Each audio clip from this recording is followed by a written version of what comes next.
Malaman, pero gusto tayo mga Pilipino kahit malamig, talagang naliligo. Kasi nga ayaw natin na makasabay yung mga naamoy natin ng mga malulupit na mga perfume.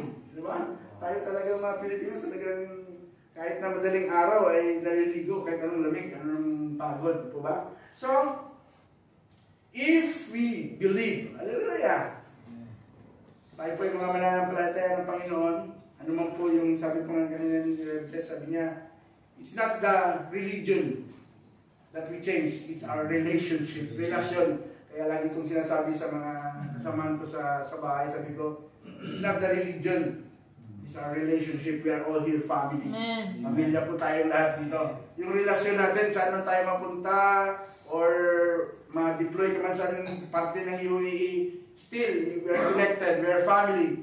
Kasi number one po na problema ng mga OFW is homesickness. At least dito, sa tamang family. Amen. Diba? Kung married ka, married. Huwag ka nang makiapid. Diba? That's the reality dito sa, nung nasa Saudi pa ako, sabi nung nag-preach ako doon sa isang lugar, sabi ko, anong lugar to? Sabi niya, Pastor, ito yung lugar ng Cavite City. Sabi ko, Cavite City din pala dito sa Saudi.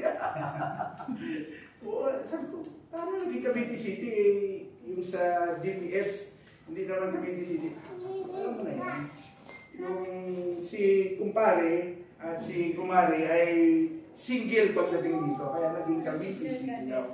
Wow. Huwag po natin pusuhin yung mga bagay na hindi po pwede na makapunta po tayo sa langit. Amen? Pusuhin pa natin. Sabi ng salita ng Diyos, we are new.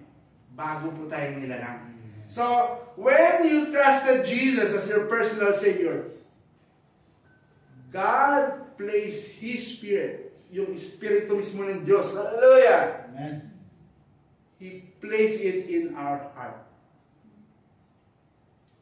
You were born again spiritually and became newborn member. Lahat po tayo of God's family. Tayo po lahat dito ay pamilya.